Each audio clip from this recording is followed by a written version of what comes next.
আচ্ছা, চলো তাহলে আমরা আলোচনা করছিলাম যে বিভক্তির ব্যবহার। বিভক্তির তিন ধরনের ব্যবহার রয়েছে। তো প্রথম হচ্ছে কারকে। কারকে বিভক্তির ব্যবহার হয় কিভাবে? প্রত্যেকটা কারকের জন্য কিন্তু নির্দিষ্ট বিভক্তি রয়েছে। যদি কোনো পদ কর্তৃকারক সংজ্ঞা লাভ করে তাহলে সেটাতে প্রথমা বিভক্তি হবে। যেমন যদি বলা হয় রাম ভাত খায়, এখানে স্বতন্ত্র কর্তা এই সূত্রানুযায়ী রাম হচ্ছে কর্তৃকারক।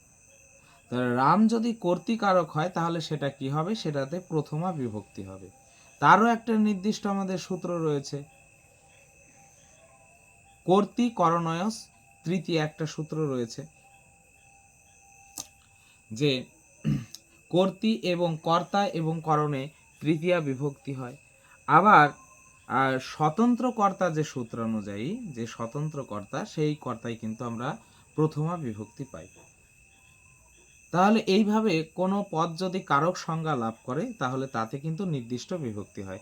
যেমন কর্মকারকে দ্বিতীয় বিভক্তি হয়, যেমন বালকটি ভাত খায়, বালকঃ অন্নং খাদতি। এই অন্নং এই পদে দ্বিতীয় বিভক্তি হয়েছে। কেন হয়েছে? কারণ এই অন্নং পদটি হচ্ছে কর্তুর ঈপ্সিততমম কর্ম, এই সূত্রানুসারে সেটা কর্ম হচ্ছে কর্তার যেটা ঈপ্সিত বস্তু। আর কর্ম হলেই, কর্মকারক হলেই সেটা একটা নির্দিষ্ট সূত্রানুযায়ী তাতে একটা বিভক্তি বসে। সেটা কি? কর্মকারক হলে তাতে দ্বিতীয়া বিভক্তি হয়। সেটা কোন সূত্রানুসারে? না, সেটা হচ্ছে কর্মণি দ্বিতীয়া সূত্রানুসারে। তাহলে এই রকম কোনো পদ যদি কারক সংজ্ঞা লাভ করে তাহলে সেই পদের ক্ষেত্রে কিন্তু বিভক্তি ব্যবহার হবে। এরপরে চলে আসো শব্দযোগে বিভক্তি। এই বিভক্তির অপর নাম হচ্ছে উপপদ বিভক্তি। তো এই শব্দযোগে বিভক্তি বা উপপদ বিভক্তিটা কি? বিশেষ কিছু শব্দের যোগে বিভক্তি হয়। যেমন পৃথক বিনা, একটা সূত্র পড়েছিলাম আমরা কারকে, পৃথক বিনা নানাভি তৃতীয়ান্ন তরস্যাম। তো এই যে পৃথক বিনা এই শব্দের যোগে আমরা তৃতীয়া বিভক্তি করতে পারি। যেমন জ্ঞানেন বিনা মুধা জীবন, জ্ঞান ছাড়া জীবন বৃথা। এই যে জ্ঞানং বিনা, এই বিনা শব্দযোগে এখানে কিন্তু জ্ঞানেন পদে তৃতীয়া বিভক্তি হয়েছে। বিনা শব্দটার জন্যই জ্ঞান শব্দে তৃতীয়া বিভক্তি হয়েছে। তো এই ধরনের বিভক্তিকে বলা হচ্ছে শব্দযোগে বিভক্তি। যেমন নম শব্দযোগে চতুর্থী বিভক্তি হয়, বলতে পারি নারায়ণায় নম। তো এখানে নারায়ণ শব্দে এই যে চতুর্থী বিভক্তি হলো নারায়ণায়, সেটা কেন হয়েছে? না, এই নম শব্দটা থাকার দরুন। তো এগুলোকেই বলা হচ্ছে শব্দ যোগে বিভক্তি, বা এর অপর নাম হচ্ছে উপপদ বিভক্তি। আর একটা তোমার বিভক্তি রয়েছে যেটা হচ্ছে বিশেষ অর্থে। বিশেষ অর্থে এই বিষয়টা কি, যে হেতু অর্থে একটা কিন্তু বিভক্তি হয়, যেটাকে বলা হচ্ছে বিশেষ অর্থে বিভক্তি। যেমন আনন্দে বালিকাটি নাচছে, হর্ষেণ নৃত্যতি বালিকা। তো এইখানে এই যে হর্ষেণ যে হয়েছে, এইখানে বিশেষ অর্থে তৃতীয়া বিভক্তি হয়েছে হর্ষ পদে। তো এইভাবে আমরা তিন রকম বিভক্তির কিন্তু ব্যবহার পেয়ে থাকি। আচ্ছা, চলো তারপরে আমরা এবার জেনে নেব সম্বুদ্ধি কি। এটা পরীক্ষার দৃষ্টিকোণ থেকে খুবই গুরুত্বপূর্ণ একটি বিষয়, যে সম্বুদ্ধিটা কি। সম্বুদ্ধি হচ্ছে সম্বোধনের প্রথমার এক বচনকে সম্বুদ্ধি বলে। যেমন আমরা যে শব্দরূপগুলো পাই, শব্দরূপগুলোতে কি রয়েছে? শব্দরূপগুলোতে প্রত্যেকটা দেখবে শব্দের শেষে সাতটি বিভক্তি তো রয়েইছে। সাতটি বিভক্তির শেষে আমরা কিন্তু দেখতে পাচ্ছি যে এই যে সম্বোধন রয়েছে। সম্বোধনে কি হয়? সম্বোধনে প্রথমা বিভক্তি হয়। আর এই সম্বোধনের প্রথমার এক বচন, যেমন এখানে বলতে পারো যে লতা শব্দের সম্বোধনের যে প্রথমার এক বচন, এইটার একটা বৈয়াকরণ পারিভাষিক নাম হচ্ছে সম্বুদ্ধি।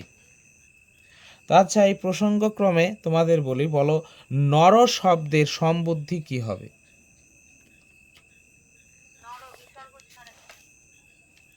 আচ্ছা, হ্যাঁ, নর শব্দের বিসর্গতে, নর শব্দের সম্বুদ্ধিতে নর হবে, বিসর্গ থাকবে না। তো এইভাবে আমাদের কিন্তু পরীক্ষার দৃষ্টিকোণ থেকে সম্বুদ্ধি খুবই গুরুত্বপূর্ণ। শব্দের কিন্তু বলতে পারে সম্বুদ্ধি, বলতে পারে বা এখান থেকে বলতে পারে যে একটা শব্দ দিয়ে বলতে পারে যে তার সম্বোধনের এক বচন লেখো। তো সেটা কিন্তু আমাদের শব্দরূপ জানার পাশাপাশি এই বিষয়গুলো আমাদের জানতে হবে।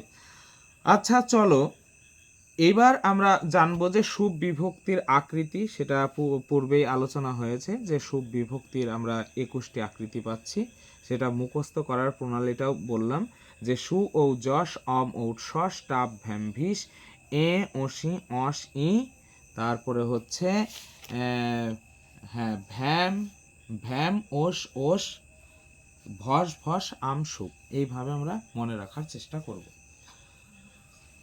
তারপরে বলছে যে পদ জিনিসটা কি, পদ কাকে বলা হয়? পদের সংজ্ঞায় বলা হয়েছে সুপ তিঙন্তং পদম, সুবন্তং তিঙন্তং চ পদং সঙ্গং স্যাৎ। অর্থাৎ সুপ তিঙন্তং পদম, এই কথার অর্থ হচ্ছে সুপ এবং তিং এই বিভক্তি যার সাথে যুক্ত হবে সেই শব্দকেই বলা হবে পদ। অর্থাৎ সুপ ও তিং বিভক্তিযুক্ত গঠিত শব্দকে পদ বলা হয়। যেমন বিষয়টা কি, যেমন সুপ বিভক্তি কার সাথে যুক্ত হয়? শব্দের সাথে যুক্ত হয়। তাহলে নর যোগ সু, প্রথম আর এক বচন, তাহলে নর বিসর্গ হয়ে গেল, তাহলে এটা হচ্ছে আমাদের একটা পদে পরিণত হলো। তাহলে নর বিসর্গ, এটা হচ্ছে পদ। আচ্ছা, তো সেই রকম প্রত্যেকটা শব্দের সাথে 21 প্রকার আকৃতির সুব বিভক্তি রয়েছে, সেগুলো যুক্ত হতে পারে। আর তোমার তিং বিভক্তি যুক্ত গঠিত শব্দকেও আমরা পদ বলবো। তো তবে তিং বিভক্তি কিন্তু যুক্ত হয় কার সাথে বলো? তিং বিভক্তি কার সাথে যুক্ত হয়?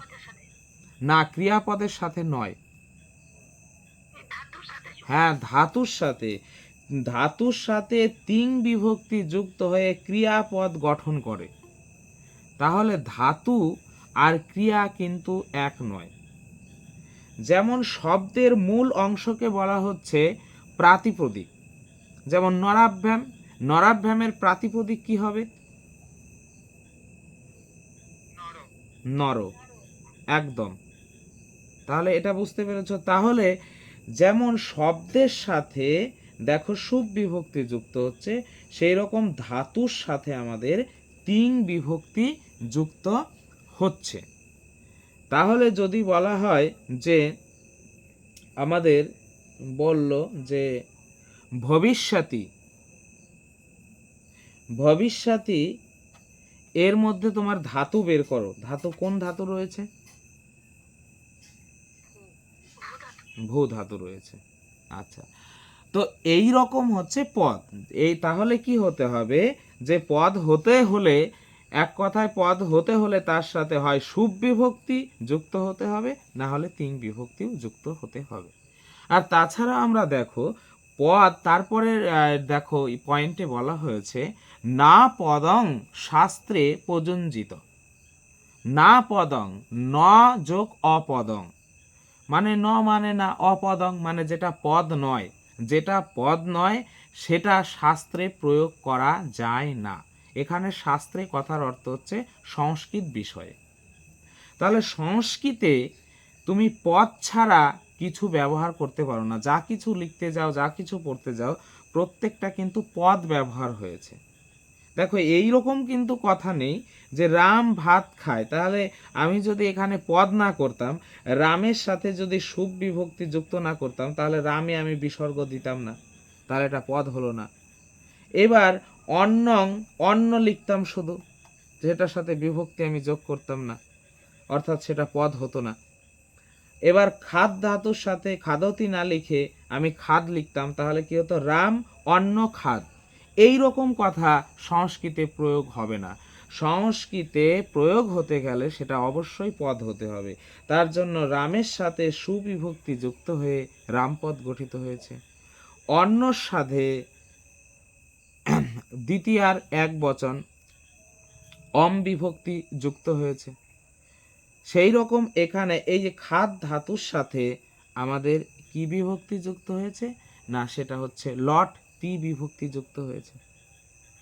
তো এই রকম বিভক্তি যুক্ত হবে যার সাথে, তখনই বিভক্তি যুক্ত হলে সেটা পদে পরিণত হবে। আচ্ছা, বিভক্তি যুক্ত না হয়ে সেটা কি অবস্থায় থাকতে পারে বলো?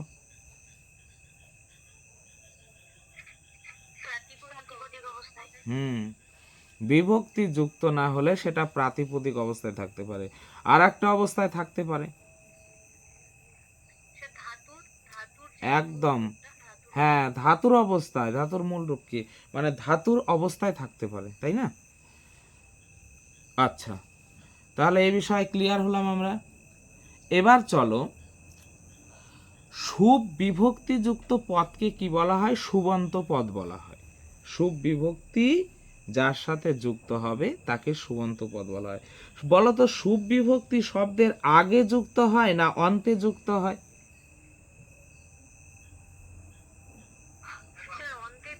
অন্তে।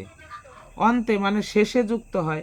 তাহলে এখানে শুভ যোগ অন্ত, শুভ যোগ অন্ত এই দুটো শব্দ নিয়ে সুবন্ত কথাটা তৈরি হয়েছে। অর্থাৎ শুভ বিভক্তি যার অন্তে লাগবে সেটাই হয়ে যাবে সুবন্ত পদ।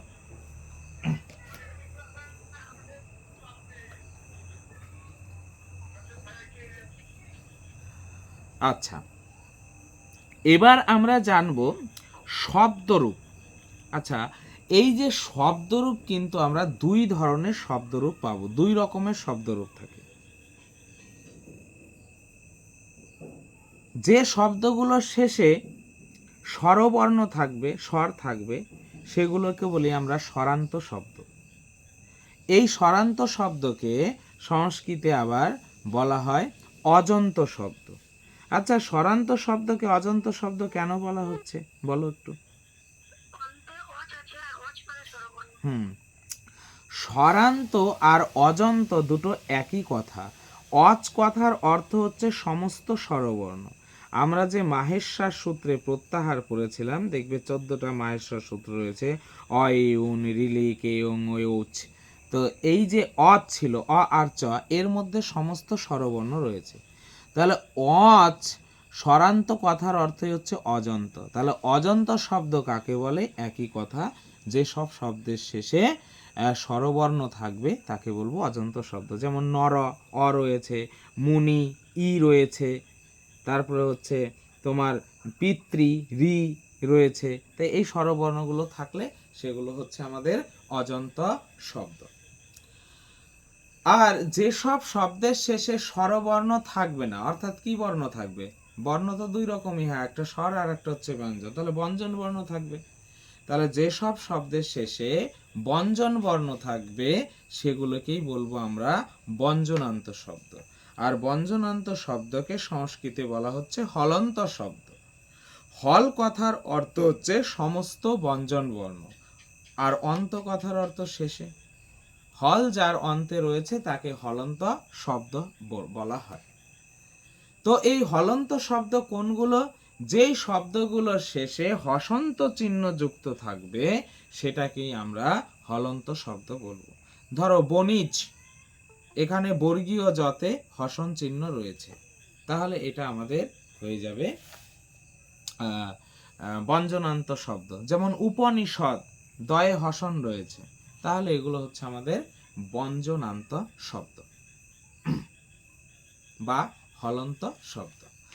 আচ্ছা, চলো তারপরে দেখি কি রয়েছে।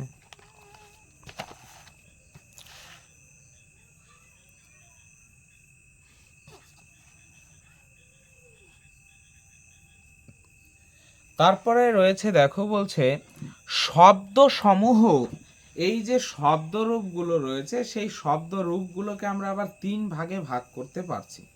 তো সেগুলো কি? বিশেষ্য ও বিশেষণ শব্দ, সর্বনাম শব্দ এবং সংখ্যাবাচক শব্দ। বিশেষ্য শব্দ কোনগুলো, বিশেষণ শব্দই বা কোনগুলো, সর্বনাম শব্দ কোনগুলো, সংখ্যাবাচক শব্দ কোনগুলো, একটু আমরা জেনে নিই। বিশেষ্য শব্দ হচ্ছে, আমরা জানি যে বিশেষ্য পদ কোনগুলো, যে পদ তোমার কোনো কিছু, এই পৃথিবীতে বহু বস্তু রয়েছে, প্রাণী রয়েছে, জীব রয়েছে, নানান জিনিস রয়েছে, তো প্রত্যেকটা চেনার জন্য একটা নাম ব্যবহার করা হয়েছে, এই নামটাই হচ্ছে বিশেষ্য। ঘর বাড়ি আকাশ পাতাল সবকিছুই হচ্ছে আমাদের বিশেষ্য এগুলো। তো এই বিশেষ্য শব্দগুলো যেমন হবে নর, তারপরে মুনি, পতি, ঋষি, পর্বত, বৃক্ষ, তরু, এগুলো হচ্ছে আমাদের বিশেষ্য শব্দ। বিশেষণ শব্দ কোনগুলো, যেগুলো হচ্ছে যেমন বিশেষণ হচ্ছে যা দোষগুণ অবস্থা সংখ্যা পরিমাণ এগুলো বোঝাবে। যেমন হচ্ছে লোহিত, লোহিত কথার অর্থ হচ্ছে লাল, তো এই লোহিত হচ্ছে আমাদের বিশেষণ শব্দ। তো এইরকম কিছু বিশেষণ শব্দ রয়েছে। এরপরে আমরা পাবো সর্বনাম শব্দ। সর্বনাম কোনগুলো, বিশেষের পরিবর্তে যে পদগুলো ব্যবহার করা হয় সেগুলো হচ্ছে সর্বনাম শব্দ। আচ্ছা, তোমরা কয়েকটা সর্বনাম শব্দের নাম বলো তো।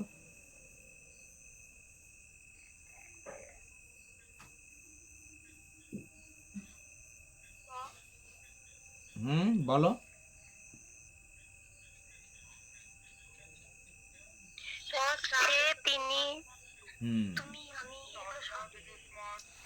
আমি, তুমি, সে, তাহারা, এগুলো হচ্ছে সর্বনাম শব্দ। তো আমি হচ্ছে অস্মৎ, তুমি হচ্ছে যুষ্মৎ, আর সে হচ্ছে তৎ, তাই এগুলো হচ্ছে সর্বনাম শব্দ। তাই এই শব্দগুলো রয়েছে।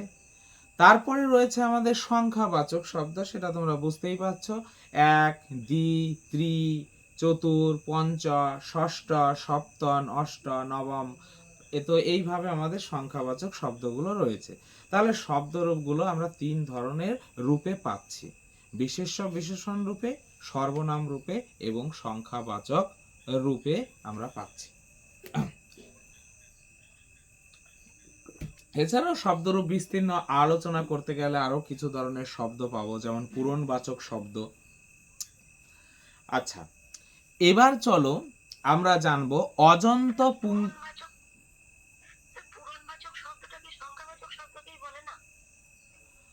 সংখ্যাবাচক শব্দ আর পূরণবাচক শব্দের মধ্যে একটু ভেদ রয়েছে। সেটা যখন শব্দ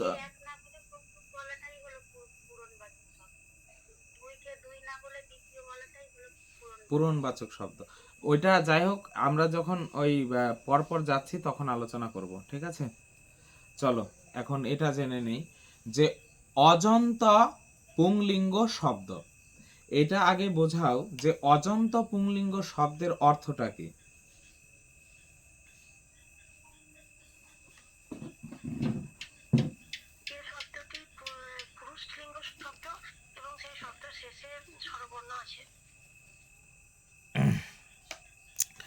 হ্যাঁ, স্বরান্ত পুরুষলিঙ্গ শব্দকেই অজন্ত পুংলিঙ্গ শব্দ বলছে।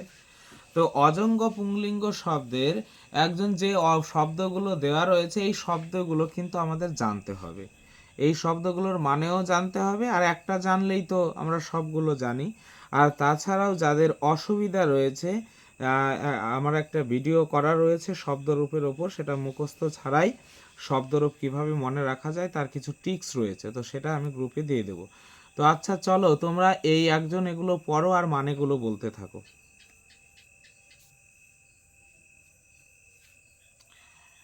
হ্যাঁ সৌরভ ভাই বলো।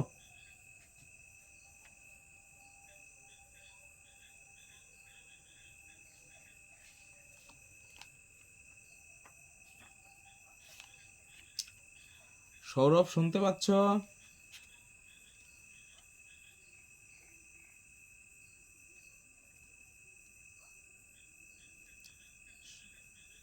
সৌরভ কি লাইভে নেই?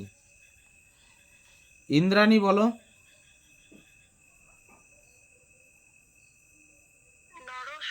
অর্থ মানুষ, বৃক্ষ শব্দের অর্থ গাছ, মার্জা শব্দের অর্থ বিড়াল, তন্দুল শব্দের অর্থ ভাত, অসুর শব্দের অর্থ এখানে তন্ডুল মানে চাল, তন্ডুল মানে চাল। আচ্ছা, অসুর পর্বত তো বোঝাই যাচ্ছে। হুম মুশিক, ইঁদুর, হুম পাচক মানে যে রান্না করে, হুম দেব বোঝা যাচ্ছে, অশ্ব ঘোড়া, মিন মানে হচ্ছে মাছ, আর এটা কি হচ্ছে হস্ত নাকি? হুম হস্ত, হস্ত। আচ্ছা, হস্ত, হস্ত হাত। বিপ্র মানে হচ্ছে পুরোহিত, সারমেয় মানে কুকুর, বায়স হচ্ছে কাক, দন্ত দাঁত, দ্বিজ হচ্ছে ব্রাহ্মণ, গজ হচ্ছে হাতি, বিয়োগ হচ্ছে পাখি, জলধর হচ্ছে মেঘ, কিঙ্কর, কিঙ্করটা কি হবে? কিঙ্কর মানে হচ্ছে ভৃত্য, চাকর। আচ্ছা, ভৃত্য। কুর্ম মানে হচ্ছে কচ্ছপ। আর উত্তমর্ণ মানে হচ্ছে যে ধার দেয়। হ্যাঁ। দিবাকর সূর্য, নৃপ হচ্ছে রাজা, মৃগ হচ্ছে হরিণ, অধমর্ণ হচ্ছে যে ধার নেয়, আর সমুদ্র তো জানি।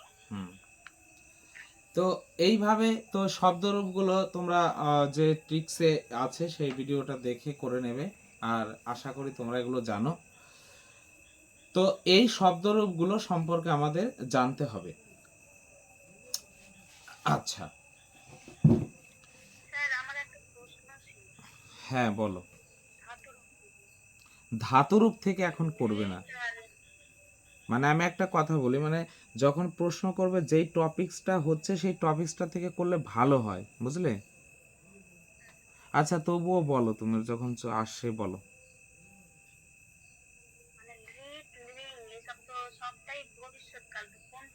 হ্যাঁ, এগুলো এগুলো রয়েছে, ঠিক আছে। 10টা যে লকার রয়েছে, লট, লোট, লং, যেমন অতীতকাল দেখো, লুঙো অতীতকাল হচ্ছে। জানা যায় লিড থেকে, যেমন লিড, লিং, লুট সবটাই তো মানে ভবিষ্যৎকাল। তো ওটা কোথায় কিভাবে ইউজ করব ওটাই বুঝতে পারছি। ওইটা যখন ক্লাস করব তখন আমি ভালো করে পড়ে জানবো। আমার এই মুহূর্তে আমি টপিক যদি না পড়ি ভালোভাবে, সেটা ভালোভাবে সঠিক উত্তর দেওয়া যায় না। ওই জন্য তোমাদের বলি, আমি যেই ক্লাসটা নিচ্ছি, যখন যেটা নিচ্ছি সেটার উপরে প্রশ্ন করো, সেটা টপিকস তো আগেই দেওয়া হবে।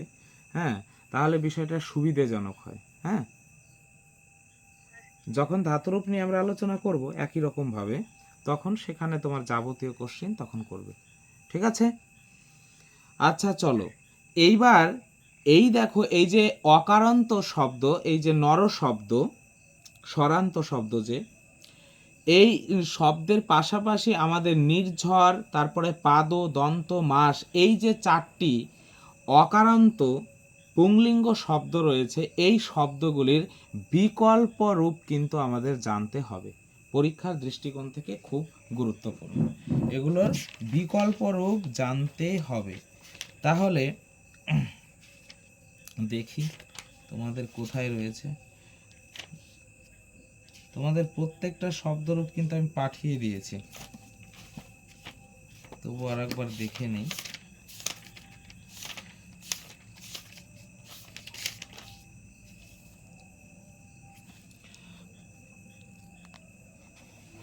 দেখো, এই শব্দরূপগুলো কিন্তু জানতে হবে। যেমন নির্ঝর, নির্ঝর শব্দের এই যে বিকল্প রূপ, নির্ঝরসম, নির্ঝরসা, নির্ঝরসে, নির্ঝরস, নির্ঝরসী, এগুলো মনে রাখা খুব সহজ। এটা তো নর শব্দের মতো হয়ে যাচ্ছে, কিন্তু এগুলি দেখো একটা স আসছে, নির্ঝরসম, নির্ঝরসা, নির্ঝরসে, আ এ অ ই। একটা সিস্টেম দেখবে, যখনই তৃতীয়াতে আ চলে আসবে তখন কিন্তু সেই লাইনটা এইভাবে চলবে, আ এ অ ই, নির্ঝরসা, নির্ঝরসে, নির্ঝরস, নির্ঝরস, নির্ঝরসে। তো এইভাবে দেখো, আবার এখানে দেখো এই যে রয়েছে নির্ঝরসাম, নির্ঝরস, নির্ঝরস, এই যে এই বিকল্প রূপগুলো কিন্তু আমাদের জানতে হবে। একই রকমভাবে তোমাদের যে পাদ শব্দ রয়েছে সেই শব্দের বিকল্প রূপগুলো জানতে হবে। যেমন দেখো, এই যে দেখো, পদা তৃতীয়ার এক বচনে কিন্তু আকার চলে আসলো। কি বলেছি? আকার আসলেই শুরু হবে কি? আ, এ, অ, ই, অর্থাৎ পদা, পদে, পদ, পদ, পদি। তো এইভাবে জানতে হবে। এবার দেখো, এটা একটা খুব ইম্পর্টেন্ট জায়গা, যে পদ শব্দের দ্বিতীয়ার বহুবচনে যে পাদান রয়েছে তার বিকল্প রূপ রয়েছে পদ। পদ। সপ্তমীর বিকল্প রূপ রয়েছে পৎসু। ষষ্ঠীর বিকল্প রূপ রয়েছে পদাম। তো এই বিষয়গুলো কিন্তু খুবই গুরুত্বপূর্ণ। সেই রকম দন্ত শব্দেও দেখো, এই যে দন্ত শব্দে দেখো কি হয়েছে, যেই আকার চলে আসছে তৃতীয়ার এক বচনে, দতা, দতে, দত, দত, দতি, আ, এ, অ, ই। আর একটার বিকল্প রূপ মনে রাখলেই তোমাদের এগুলো হয়ে যাচ্ছে, দন্তটাও হয়ে যাচ্ছে। মাসের ক্ষেত্রেও দেখো একই রকম হয়েছে, মাসা, মাসে, মাসো, মাসো, মাসি, আ, এ, অ, ই। তো দেখো আবার বিকল্প রূপ এখানে মাস শব্দের মা সু রয়েছে, মা বিসর্গ সু, সপ্তমীর বহুবচনে। তো এগুলো কিন্তু পরীক্ষার দৃষ্টিকোণ থেকে খুবই খুবই গুরুত্বপূর্ণ। তাই এই বিকল্প রূপগুলো কিন্তু তোমাদের জানতে হবে। তাহলে এই চারটা শব্দের নির্ঝর, পাদ, দন্ত, মাস, এই চারটা শব্দের বিকল্প শব্দরূপ জানতে হবে। এবার চলে যাও, তারপরে বলেছে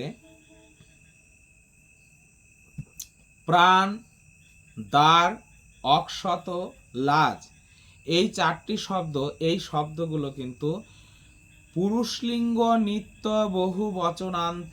পুরুষলিঙ্গ নিত্য বহু বচনান্ত। নিত্য বহু বচনান্ত কথার অর্থ কি? নিত্য বহু বচনান্ত কথার অর্থগুলো, এই শব্দগুলো প্রত্যেকটা শব্দের কিন্তু তিনটা বচন রয়েছে, এক বচন, দ্বিবচন, বহু বচন। যেমন নর, নরৌ, নরা। কিন্তু এই যে শব্দগুলো প্রাণ, দ্বার, অক্ষত, লাজ, এই শব্দগুলো একমাত্র বহু বচনে ব্যবহার হবে। এদের এক বচনও নেই, দ্বিবচনও নেই।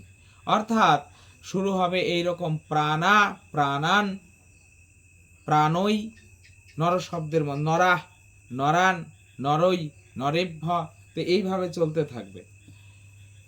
তবে এই প্রসঙ্গে একটা জিনিস মনে রাখা দরকার, যে এই যে প্রাণ শব্দটা, প্রাণ শব্দটার কিন্তু দুই রকম অর্থ করা যায়। প্রাণ শব্দটা যদি বায়ু বোঝায়, বাতাস বোঝায়, যেমন হ্যাঁ বাতাস যদি বোঝায়, সেক্ষেত্রে কিন্তু সেটা সব বচনেই ব্যবহার হবে। যেমন ধীরে ধীরে বাতাস বইছে, তাহলে এই কথাটা যদি আমি এইভাবে অনুবাদ করি, যে মন্দং মন্দং বহতি প্রাণহ। তো এইখানে বাতাস অর্থে কিন্তু এক বচনে ব্যবহার হলো। কিন্তু যেখানে লাইফ বোঝাবে, জীবন বোঝাবে, সেইখানে কিন্তু এক বচনে ব্যবহার হবে না, সেটা নিত্য বহু বচনেই ব্যবহার হবে। তো তারপরের শব্দটি দেখো রয়েছে দ্বার শব্দ। দেখো দ্বার শব্দের একটা ম্যাজিক রয়েছে, ম্যাজিকটা হচ্ছে এইরকম, দ্বার কথার অর্থ হচ্ছে স্ত্রী। স্ত্রী, তাহলে দ্বার শব্দের অর্থ স্ত্রী, এ থেকে অনেকে এরকম ভাব হতে পারে যে তাহলে এটা হচ্ছে স্ত্রীলিঙ্গ শব্দ। না, সেটা কিন্তু না। এখানেই কিন্তু বাংলার সাথে সংস্কৃতের একটা বড় ধরনের পার্থক্য রয়েছে। সংস্কৃতে যে পুরুষলিঙ্গ, মানে পুরুষলিঙ্গ শব্দের দ্বারা পুরুষবাচক শব্দগুলোকেই বোঝাবে, এর কোনো মানে নেই। তার একটা প্রকৃষ্ট উদাহরণ হচ্ছে দ্বার, যে দ্বার শব্দটি স্ত্রী, দ্বার শব্দের অর্থ স্ত্রী, কিন্তু এটা কোন লিঙ্গবাচী? না, এটা হচ্ছে পুরুষ লিঙ্গবাচী শব্দ। তো এই দ্বার শব্দটিও কিন্তু বহু বচনে ব্যবহার হবে, এটা নিত্য বহু বচনান্ত শব্দ। তারপরে যেমন অক্ষত, লাজ, অক্ষত মানে আতপ চাল, আর লাজ কথার অর্থ হচ্ছে খই, সেটা ধান থেকে তৈরি হয়, ধান ভেজে। তো এই শব্দগুলো কিন্তু আমাদের পুরুষলিঙ্গ নিত্য বহুবচনান্ত শব্দ। এগুলো খুব গুরুত্বপূর্ণ বিষয়, এগুলো মনে রাখতে হবে। তাহলে প্রাণ থেকে আমরা দুটো জিনিস বোঝালাম। তাহলে প্রাণ যখন বায়ু বোঝাবে তখন সেটা সব বচনেই ব্যবহার হবে, আর যখন সেটা লাইফ বা জীবন বোঝাবে তখন সেটা নিত্য বহুবচনান্ত হবে। আচ্ছা, চলো তারপরে দেখি।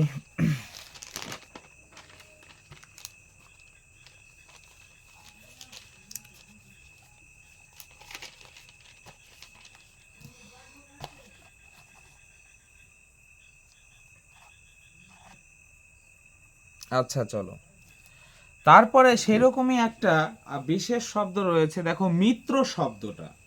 মিত্র শব্দ যখন পুরুষলিঙ্গ হবে তখন তার অর্থ হবে সূর্য, আর মিত্র শব্দ যখন আমরা ক্লীবলিঙ্গ ধরব তখন তার অর্থ হবে বন্ধু। এবার যদি বলি আমার বন্ধু আসছে, তাহলে এখানে বলতে হবে মামা মিত্রাম আগাচ্ছাতি।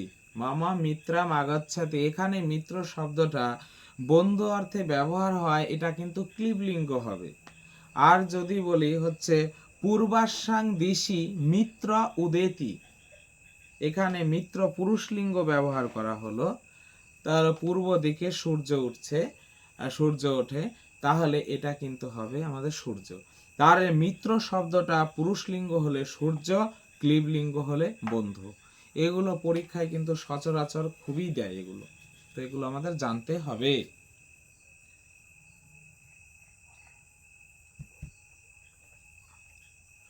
অনহ ভাগান্ত শব্দ, মানে কিছু শব্দ আছে যেই শব্দগুলোর শেষে অনহ কথাটা যোগ রয়েছে। এই দুটো শব্দই মনে রাখো, একটা হচ্ছে দনহ আর একটা হচ্ছে সায়ান্ন। এই সব শব্দের সপ্তমীর এক বচনে 3টি করে রূপ হয়। খুবই গুরুত্বপূর্ণ একটা জায়গা। তোমাদের যে 10% টাফ কোশ্চিন হয়, সেই 10% টাফ কোশ্চিনের মধ্যে এই ধরনের কোশ্চিনগুলো, এই ধরনের কোশ্চিন সেই পর্যায়ে ভুক্ত। তো এই বিষয়গুলো কিন্তু ভালোভাবে মনে রাখতে হবে। তাহলে দেখো, আমরা জানি যে বিকল্প রূপে 2টো রূপ হয়, কিন্তু এখানে দেখো 3টা রূপ হচ্ছে। সব কি? সেটা হচ্ছে দহ্নি, দহনি আর দহ্নে, সায়ান্নি, সাহায়নী, সায়ান্নি। তো এই বিষয়গুলো কিন্তু খুবই গুরুত্বপূর্ণ বিষয়। আচ্ছা, আকারান্ত পুংলিঙ্গ শব্দ। আকারান্ত পুংলিঙ্গ শব্দের সংখ্যা খুবই কম, সীমিত পরিমাণে রয়েছে। তো সেগুলো কি? সেটা হচ্ছে হাহা, বিশ্বপা, সমপা, মধুপা, গোপা। এগুলো হচ্ছে আমাদের আকারান্ত পুংলিঙ্গ শব্দ। এবার আকারান্ত পুংলিঙ্গ শব্দ আমাদের কিভাবে মনে রাখতে হবে সেই সংক্রান্ত ভিডিও আমি পাঠিয়ে দেব, সেটা তোমরা দেখে নিও। হস্যিকারান্ত পুংলিঙ্গ শব্দ। হস্যিকারান্ত পুংলিঙ্গ শব্দগুলো, এই শব্দগুলো আমাদের জানতে হবে। অনেক হস্যিকারান্ত পুরুষলিঙ্গ শব্দ রয়েছে। তো যাই হোক, তার মধ্যে আমরা যে শব্দগুলো জানব সেটা দেখো, যে বলছে মুনি। মুনি শব্দটা আমাদের জানতে হবে, মুনি শব্দরূপ। অতিথি, কবি, জলধি, পানি। পানি শব্দটা দেখো পয়াকার মধ্য নয় হস্যি। এই পানি কথার অর্থ হচ্ছে জল না হাত? বলো।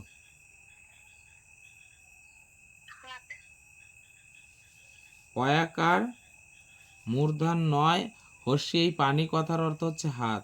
আর যদি জল হয় তাহলে আর একটা পানি কথার অর্থ হচ্ছে জল, সেটা দন্তন্য থাকবে। তারপরে ওহি, মানে এটা হচ্ছে, ওহি মানে হচ্ছে সাপ। তারপরে অসি মানে এটা তরবারি, অগ্নি, রবি, সূর্য। নরপতি মানে রাজা, ভূপতি রাজা, প্রজাপতি ব্রহ্মা, প্রজাপতি ব্রহ্মা বলা হয়, প্রজার পালনকর্তা। তো এই যে এই শব্দরূপগুলো আমাদের জানতে হবে, মুনি শব্দরূপ জানতে হবে। তাহলে ইকারান্ত শব্দ, মুনি শব্দরূপ জানলে অটোমেটিকভাবে সমস্ত ইকারান্ত পুংলিঙ্গ শব্দ আমাদের জানা হয়ে যাবে, একই পর্যায়ে হবে। তো সেগুলো কিভাবে জানবে? রেকর্ডিং দেখে নেবে শব্দরূপে, সেটার থেকে অনেক মুখস্থ ছাড়াই অনেক তথ্য বুঝতে পারবে।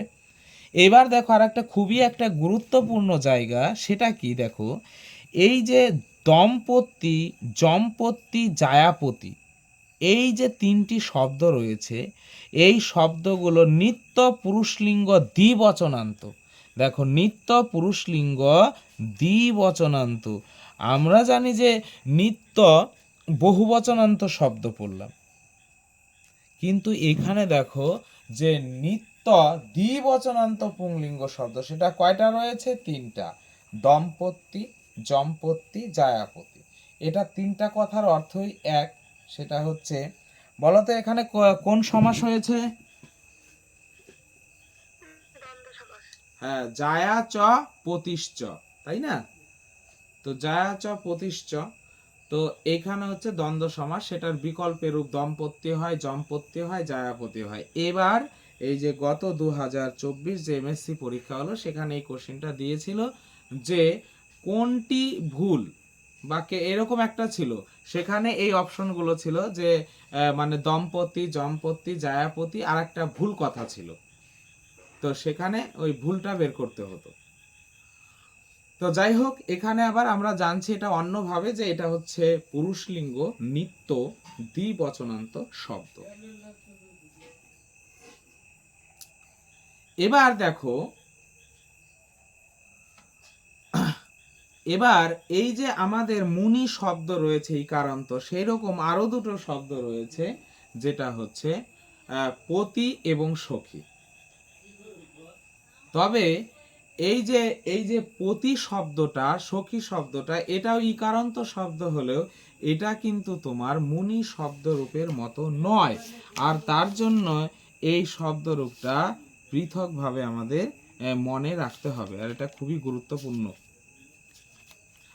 তো সেখানে আর একটা বিষয় দেখতে পাবো, যে এই বিষয়গুলো তোমরা দেখতে পাবে, যে একটু খেয়াল করবে, যে দেখো এই যে পতি শব্দের না সপ্তমীর এক বচনে দেখো জ ফালা রয়েছে পত্তৌ, কিন্তু মুনৌতে কিন্তু জ ফালা নেই। তো এই বিষয়গুলো আমাদের খেয়াল করতে হয়। তারপরে দেখো তোমাদের এই যে সখী শব্দে দেখো প্রথম আর এক বচনে মুনিতে মুনি হয়েছে, পতিতে পতি হয়েছে, কিন্তু সখী শব্দের প্রথম আর এক বচনে সখা হয়েছে। তো এই বিষয়গুলো দেখতে হবে। এখানেও দেখো পতি শব্দের মতো সখ্যও রয়েছে। তো যাই হোক, ওই শব্দরূপের ভিডিও দেখলে তোমাদের পুঙ্খানুপুঙ্খ ধারণা হবে, এখানে আর কাল ব্যয় করছি না। এবার চলে আসো যে পতি সমাস এব, এরকম একটা সূত্র আছে। এখানে একটা কথা বলা হয়েছে। কি কথা বলা হয়েছে? যে কোনো শব্দের, পতি শব্দের আগে যদি কোনো শব্দ যুক্ত থাকে, যেমন নরপতি, তাহলে সেই শব্দরূপটা পতি শব্দের মতো হবে না মুনি শব্দের মতো হবে? তো সেই শব্দরূপটা মুনি শব্দের মতো হবে। পতি শেষে পতি শব্দটা যুক্ত আছে বলে সেটা পতি শব্দের মতো হবে তা কিন্তু নয়। পতি শব্দের আগে যদি কোনো শব্দ থাকে, যেমন নরপতি, ভূপতি, মহীপতি, প্রত্যেকটা শব্দই কি হবে? মুনি শব্দের মতো হবে। তাই সূত্রে বলেছে পতি সমাস এব। তার মানে এখানে দেখো নরপতি, কেন? নরানাং পতি, ষষ্ঠী তৎপুরুষ সমাস হয়েছে। তো এই রকম সমাস, যেটা এই পতি শব্দের সাথে যদি সমাসবদ্ধ পদ থাকে, সমাস হয়, তাহলে সেই শব্দটা হয়ে যাচ্ছে আমাদের মুনি শব্দের মতো। তো যাই হোক, তাহলে আমাদের পতি এবং সখী শব্দ মুনি শব্দ থেকে আলাদা, তাই এই দুটো শব্দ আমাদের পৃথকভাবে দেখে নিতে হবে।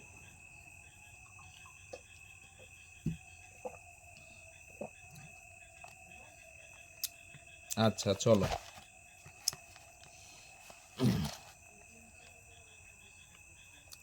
এবার সখী শব্দের আর একটা বিষয় আমরা দেখে নেব, যে সখী শব্দতে যখন হস্যিকার থাকবে তখন সেই কথার অর্থ হচ্ছে বন্ধু। তবে কোন বন্ধু?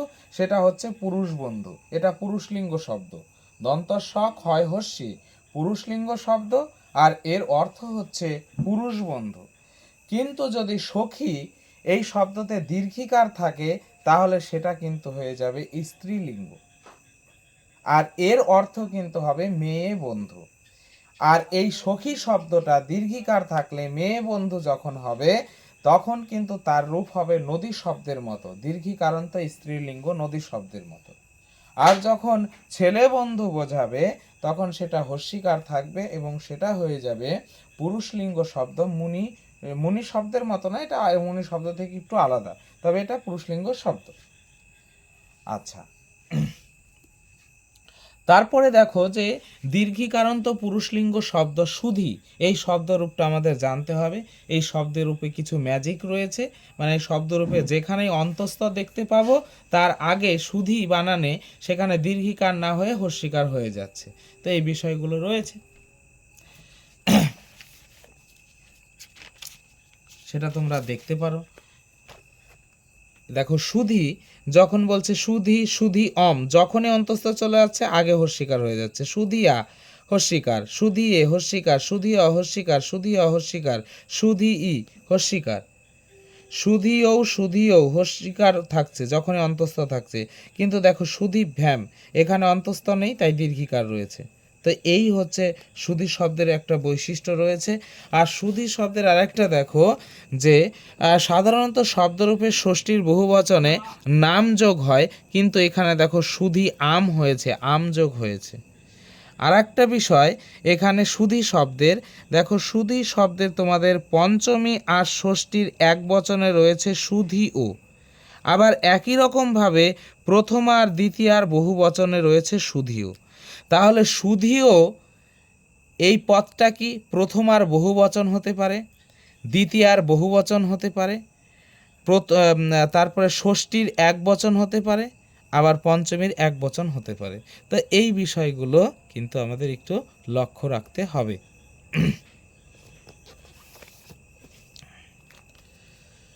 আচ্ছা,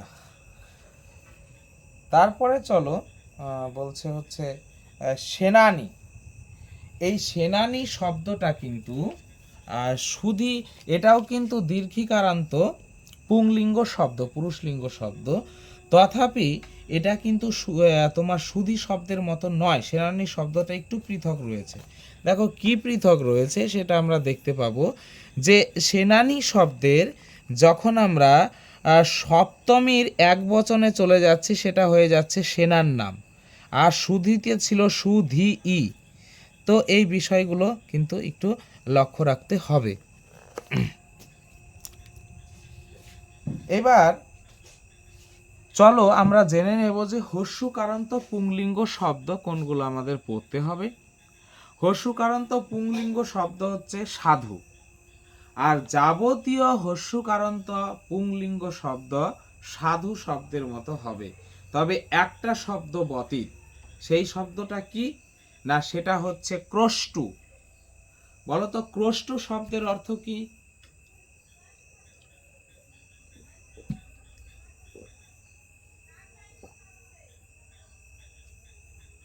ক্রষ্টু শব্দের অর্থ বলো।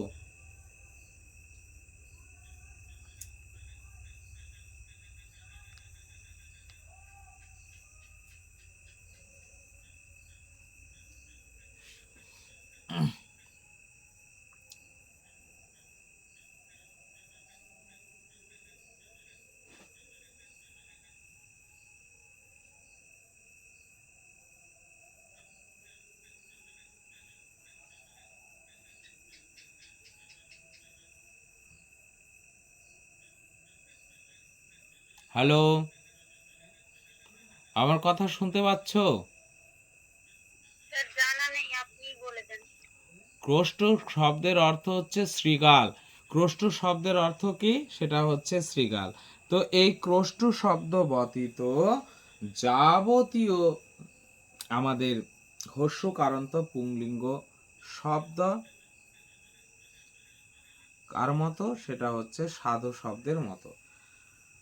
তো এই সাধু শব্দের তারপরে সাধু শব্দের মতো এইরকম শব্দের অনুরূপ শব্দ রয়েছে গুরু, ঋতু, ভানু মানে সূর্য, তরু মানে গাছ, পশু, বিধু মানে চাঁদ, শিশু, এই শব্দগুলো জানতে হবে। দেখো শিশু শব্দটা হচ্ছে পুরুষলিঙ্গ শব্দ। বলতো শিশু শব্দটা বাংলায় কোন লিঙ্গবাচী হবে?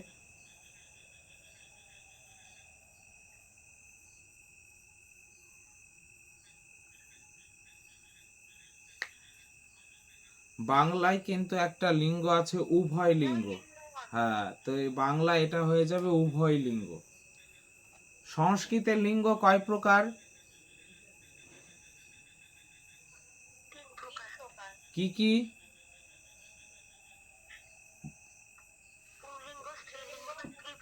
হ্যাঁ, পুরুষলিঙ্গ, স্ত্রীলিঙ্গ আর একটা হচ্ছে ক্লীবলিঙ্গ না, কিন্তু আমাদের বাংলায় কিন্তু আর একটা লিঙ্গ রয়েছে, সেটা হচ্ছে উভয় লিঙ্গ।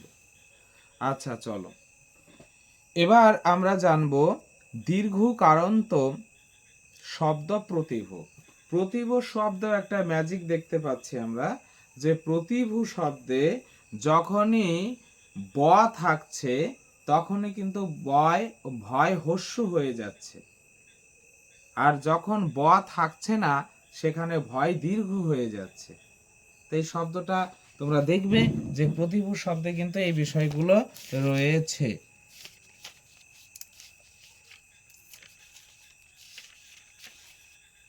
প্রতিভু, প্রতিভু,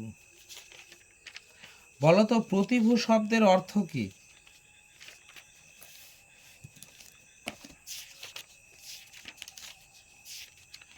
প্রতিভু শব্দের অর্থ কি? প্রতিভু শব্দের অর্থ হচ্ছে জামিনদার,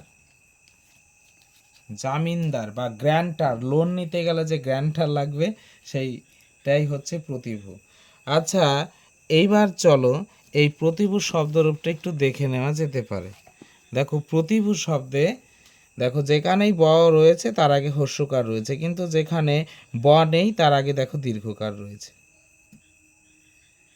প্রতিভু, প্রতিভুবম, প্রতিভুবা, প্রতিভুবে, প্রতিভুবা, প্রতিভুবা, প্রতিভুবি, প্রতিভুবৌ, প্রতিভুবৌ, প্রতিভুভ্যাম, প্রতিভুভ্যাম, প্রতিভুভ্যাম, প্রতিভুবা, প্রতিভুবা, প্রতিভুবা, প্রতিভুবা, প্রতিভুবি, প্রতিভুভ্যা, প্রতিভুভ্যা, প্রতিভুবাম, ভুনাম হয়নি, ভুবাম, প্রতিভূষু। আর এখানে দেখো প্রতিভু শব্দের পঞ্চমী আর ষষ্ঠীতে যে রূপ আছে, পঞ্চমী ষষ্ঠীর এক বচনে যে রূপ আছে, সেই রকম প্রথম আর দ্বিতীয় আর বহু বচনেও একই রূপ রয়েছে। তো এই বিষয়গুলো আমাদের দেখতে হবে। আচ্ছা চলো, তারপরে রয়েছে আমাদের এই যে প্রতিভু শব্দের মতো কিছু শব্দ রয়েছে, যেমন শুলু, পুনর্ভূ, বর্ষাভূ, ব্যাং, বর্ষাভূ মানে ব্যাং, স্বয়ম্ভূ, আত্মভূ, অগ্নিভূ। তো এই শব্দগুলো একটু আমাদের এক ঝলক মনে রাখতে হবে, কারণ এই শব্দগুলো শুধু এটুকুই মনে রাখতে হবে যে এই শব্দগুলো কি না, এই শব্দগুলো হচ্ছে পুরুষলিঙ্গ কিন্তু শব্দ। আমাদের এরকমও কোশ্চেন দিতে পারে যে একটা কোশ্চেন দিয়ে বলল যে কোনটা পুরুষলিঙ্গ নয়, কোনটা ক্লীবলিঙ্গ শব্দ, চারটা অপশনে দিয়ে থাকবে। অর্থাৎ আমাদের কোন শব্দটা কোন লিঙ্গবাচী সেই বিষয়টাও কিন্তু জানতে হবে। চলো তারপরে আমরা জেনে নেব সমস্ত ঋকারান্ত পুরুষলিঙ্গ শব্দ কিন্তু পিতৃ শব্দের মতো। ঋকারান্ত শব্দ পিতৃ শব্দের মতো, ভাতৃ, জামাতৃ, নৃ। তবে এইখানে এই যে দাত্রী, কর্তৃ, হর্তৃ, সবিত্রী, এই যে শব্দগুলো রয়েছে, এই শব্দগুলো কিন্তু একরকম। দাত্রী, কর্তৃ, হর্তৃ, সবিত্রী এগুলো একরকম, আর হচ্ছে পিতৃ, ভাতৃ, জামাতৃ এগুলো একরকম। এবার এই শব্দগুলোর মধ্যে একটা সামান্য ভেদ রয়েছে, এই ভেদটা শুধু আমাদের মনে রাখতে হবে। কোথায় রয়েছে? আচ্ছা দেখো, এইখানে দেখো তোমরা পাবে যে পিতা, পিতরম, তারপরে দেখো পিতা, পিতরম, পিতরম দ্বিতীয়ার এক বচন, আর প্রথমার বহু বচন, প্রথমার বহু বচনে রয়েছে দেখো পিতর। ভ্রাতার ক্ষেত্রে ঠিক আছে ভ্রাতর, কিন্তু দাতার ক্ষেত্রে তাহলে হওয়া উচিত ছিল দাতর, কিন্তু দাতর না হয়ে সেখানে কি হয়েছে, সেখানে কিন্তু আমাদের হয়ে গেছে দাতার, অর্থাৎ একটা আকার বাড়তি যোগ হয়েছে। সেই রকমই দ্বিতীয়ার এক বচনে দাতারম হয়েছে, পিতরম ছিল তাহলে দাতরম হওয়া উচিত, কিন্তু সেখানে হয়েছে দাতারম। তো এই রকম তাহলে কি হবে, তাহলে যে শব্দগুলো আমাদের রয়েছে যেমন কর্তৃ, তাহলে কি হবে দ্বিতীয়ার এক বচনে কর্তারম হবে, হোতারম হবে, সবিতারম হবে, তরম হবে না। তো এই বিষয়গুলো আমাদের মনে রাখা প্রয়োজন। একটা দারুণ একটা বিষয় রয়েছে এইখান থেকে। এই প্রশ্নটা নানান ভাবে হতে পারে নি শব্দ দিয়ে, যে নৃ নয়রি নৃ এই শব্দের অর্থ হচ্ছে নর মানে মানুষ। নি শব্দের প্রথম আর বহু বচনে নর হয়। এটা একটা দারুণ মজার বিষয়, কারণ আমরা জানি যে বিষয়টা কিরকম হয়, যে নর শব্দের প্রথম আর এক বচন কি হয়, নর শব্দের প্রথম আর এক বচনে নর হয়, তাই তো? নর শব্দের প্রথম আর এক বচনে আমরা পাবো নর। আচ্ছা, এটা এখানেই হয়ে যাবে। তো নি শব্দের প্রথম আর বহু বচনে নর হচ্ছে। আর যদি বলা হয় নর শব্দের প্রথম আর এক বচন, তাহলে সেটা কিন্তু হয়ে যাচ্ছে নর। এই কথার অর্থ হচ্ছে একটি মানুষ। আর নি শব্দের প্রথম আর বহু বচন যদি করি, তাহলে সেটাও হয়ে যাচ্ছে কিন্তু নর। এই নর শব্দের অর্থ কিন্তু মানুষগুলি। তো এই বিষয়টা থেকে বিভিন্নভাবে প্রশ্ন তোমাদের হতে পারে। আচ্ছা, চলো তাহলে আজকে এ পর্যন্তই। सर्वे भवन्तु सुखिनः, सर्वे सन्तु निरामया, सर्वे भद्राणि पश्यन्तु, मा कश्चित् दुःखभाग् भवेत्। जय गुरु।